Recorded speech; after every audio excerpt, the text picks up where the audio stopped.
Friends, आज हम NCERT class 9 history के चैप्टर फ्रेंच रेवोल्यूशन का फर्स्ट मॉड्यूल करेंगे।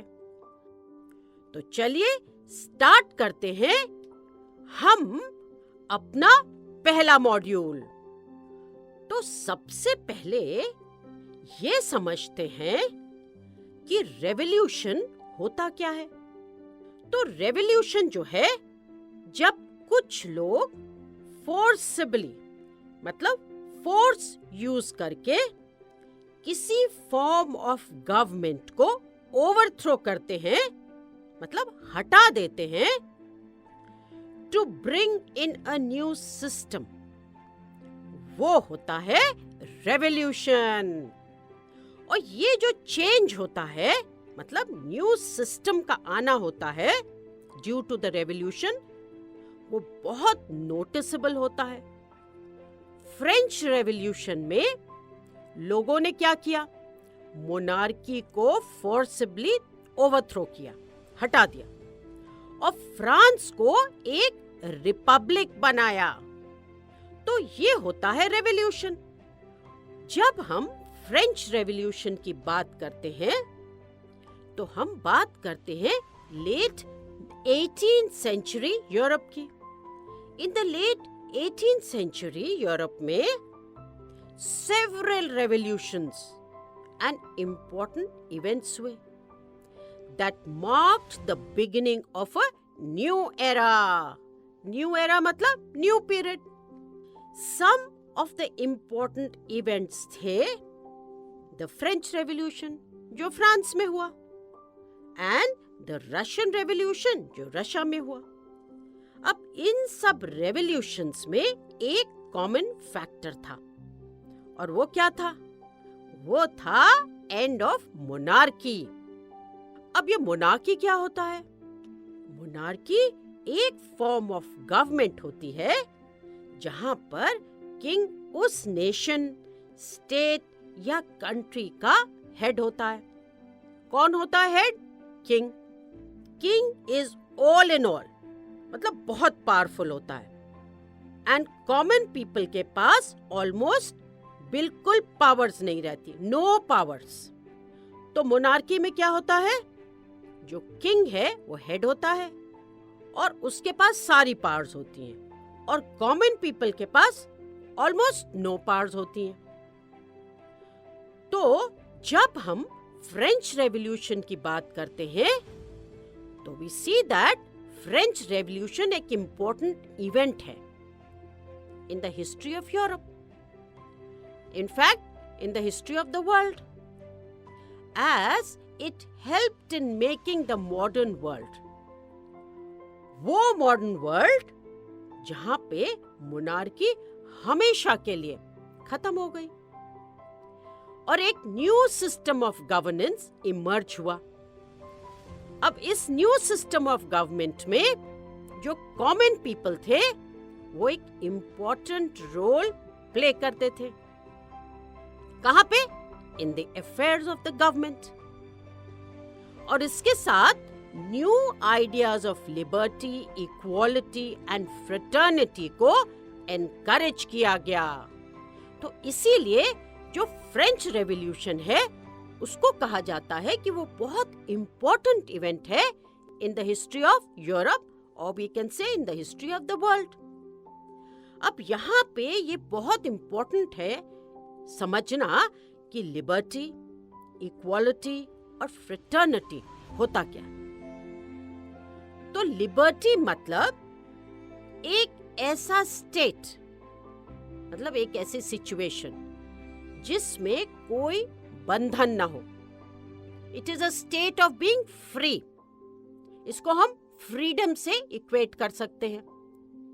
इक्वालिटी मतलब सबको इक्वल स्टेटस मिले, कोई डिस्टिंक्शन ना हो, कोई भी भेदभाव ना हो। फ्रेटर्निटी मतलब एक दूसरे को सपोर्ट देना, मतलब जिसको हम कहते हैं शेयरिंग का attitude, supporting attitude, helping attitude, ये हो गया फ्रेटर्निटी। तो यहाँ पे हम कह सकते हैं कि इक्वालिटी, लिबर्टी और फ्रेटर्निटी के आइडियाज को बहुत एनकरेज करा गया।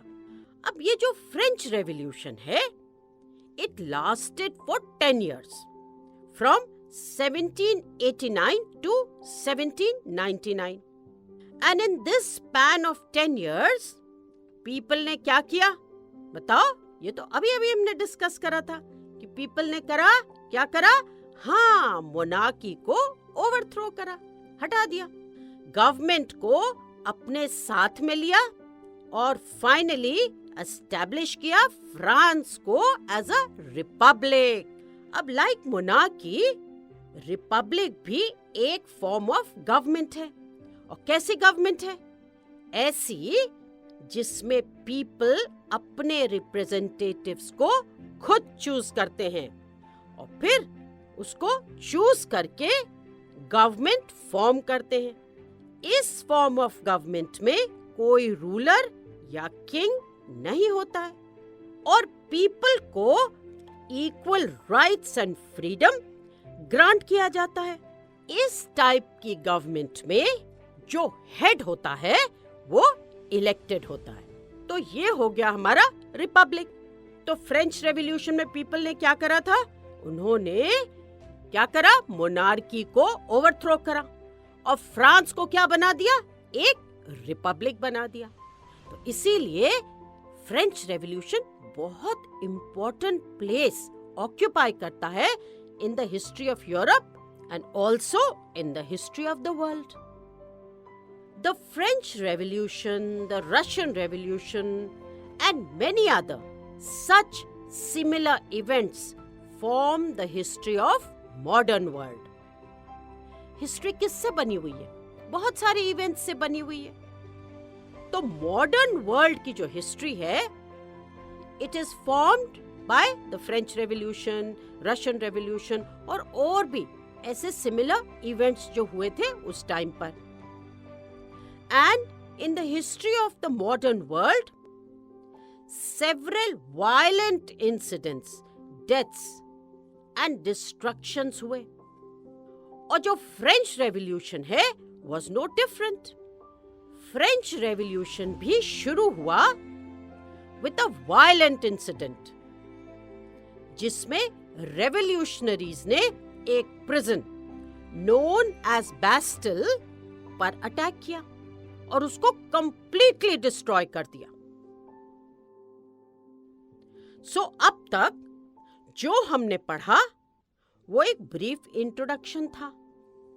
अबाउट किसका था इंट्रोडक्शन? बताओ। हाँ, फ्रेंच रेवोल्यूशन का। अब हम नेक्स्ट मॉड्यूल में चैप्टर के मेन टॉपिक पे फोकस करेंगे। मतलब हम डिस्कस करेंगे how the French Revolution started, its chain of events and its effects. तो यहाँ पे हमारा इंट्रोडक्टरी जो मॉड्यूल है वो खत्म होता है और हमारा इंट्रोडक्शन हो गया है विद द फ्रेंच रेवोल्यूशन। तो अब सारे इंपॉर्टेंट पॉइंट्स तो आपको समझ आ गए होंगे क्योंकि हमने उनको समझा है, उनको रिवाइज करा है। तो अब इस मॉड्यूल पर बेस्ड अगर कोई क्वेश्चन आता है तो आप उसे आसानी से सॉल्व कर सकते हैं।